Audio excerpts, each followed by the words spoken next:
Si je devais me parler, je me dirais, assis-toi, ferme les yeux, écoute-moi bien une bonne fois pour toutes. Parce que on va arrêter de se mentir. Parce qu'il y a un moment où tu ne peux plus continuer à faire semblant. À faire comme si tout allait bien. Alors qu'au fond de toi, tu es au bord de l'asphyxie. Nicolas, t'as cru quoi? Que ça allait s'arranger tout seul? Que tu allais finir par y croire en jouant le jeu? Que suivre un parcours tracé te donnerait un sens à ta vie? Non. Tu t'es menti, et maintenant tu le sais. Le mensonge du travail.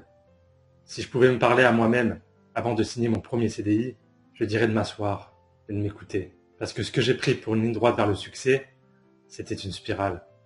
Une spirale polie, bien habillée, avec des réunions, des mails en copie, une machine à café. Mais une spirale quand même. Le monde du travail, c'est pas un grand terrain de jeu qu'on t'a vendu à l'école. C'est pas l'endroit où tu réalises ton plein potentiel. C'est pas la grande famille bienveillante où on marche main dans la main. C'est une machine. Et si t'as pas compris que t'étais une pièce interchangeable, tu vas morfler. Je parle même pas d'un boss tyrannique ou d'un collègue relou. Non, je parle du système, le truc invisible, celui qui te félicite quand tu bosses 60 heures sans broncher, qui te fait croire que t'as de la valeur parce que tu cosses toutes les cases, parce que t'envoies un emoji sur Messenger, sur le groupe des chefs à 22 heures. Alors au début t'es content, t'as ton badge, ton email pro, ton pot d'arrivée, avec tes chips froides. Tu crois que t'as percé, que t'as des objectifs, avec des étoiles plein les yeux. Tu dis on au lieu de je. Tu te lèves tôt, tu fais le taf. Tu veux prouver. Et ce que tu réalises pas, c'est que tu t'effaces. Tu deviens une version édulcorée de toi-même, moins vivant. Parce que t'as des deadlines, parce que t'as peur de mal faire, peur de pas être aligné avec tes valeurs de l'entreprise. T'as même plus le temps de te demander si toi t'étais aligné avec toi-même.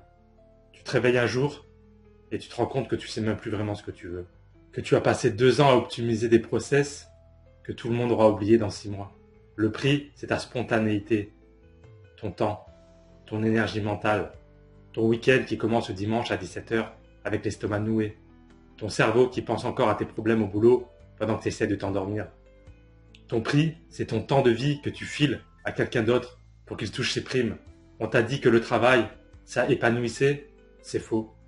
Le travail t'éteint, il te dresse, il te rend docile, pratique, contrôlable. Il te vole ton énergie. Et puis, il y a le mensonge de l'amour. Au milieu de ça, tu as cru au couple. Tu as cru que l'amour allait tout régler, que ça allait te combler. Tu as pris ce qui te restait d'énergie, après 8 heures à faire semblant, pour la mettre dans une autre illusion. Tu croyais que si elle t'aimait, alors tu étais quelqu'un, que l'amour allait te compléter. Mais ce que tu n'as pas vu, c'est que si tu es vide, l'amour ne te complète pas, il te fait couler. Tu ne prends pas une dose de bonheur, tu t'injectes de la dépendance. Et tu t'oublies. Tu t'es effacé pour faire plaisir, pour être le mec bien. Et plus tu te taisais, et moins elle te voyait. Tu pensais que un je t'aime, ça voulait dire je reste. Tu croyais que l'amour c'était un contrat, une promesse. Mais personne ne t'appartient, Nicolas. Et l'amour, c'est une décision qui peut changer. Tu as construit une vie de raison, un port sûr, un quotidien stable. Et elle est partie sur un coup de tête. Elle est partie parce qu'elle voulait la passion plutôt que la raison. Et t'es resté comme un con, avec ton cœur encore chaud et ses affaires déjà rangées. Tu croyais être libre, alors que tu étais juste enfermé dans une cellule à deux. Et quand tout s'est effondré, tu as compris que tu es resté pour de mauvaises raisons. Alors tu t'es dit, ok, j'ai pas d'enfant, j'ai pas de crédit, je devrais être libre, non? Mais tu ne l'étais pas, parce que tu étais piégé dans une idée. L'idée que sans travail, tu peux pas survivre. Que sans amour, tu ne vaux rien. Le système, même sans chaîne visible, continue à te tenir. Et toi qui me regardes, peut-être que tu es encore plus enfermé que moi. Peut-être que tu as des enfants, un prêt, que tu as une maison, un boulot que tu ne peux plus quitter. Alors tu continues. Tu continues parce que tu n'as pas le droit d'échouer. Tu es trop engagé. Tu as trop misé. Alors tu te dis, je vais tenir. Tenir jusqu'à quoi? Jusqu'à la retraite? Encore 10 ans? 20 ans? Un peu plus? Mais la retraite, c'est le mensonge ultime. Ce n'est pas une délivrance. C'est la promesse d'une paix après une guerre qui t'aura déjà vidé. La vraie liberté, c'est de pouvoir dire non. De se lever sans alarme.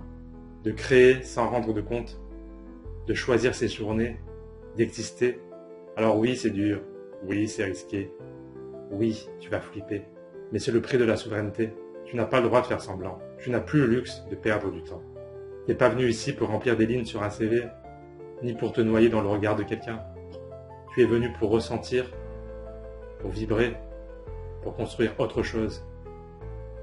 Et toi qui regardes, si tu es encore là, c'est que toi aussi, tu sens que ça sonne faux, que tu mérites plus qu'un badge d'accès ou d'une mutuelle, que tu mérites plus que te noyer dans une relation pour exister. Alors, like cette vidéo, abonne-toi et surtout, reste libre.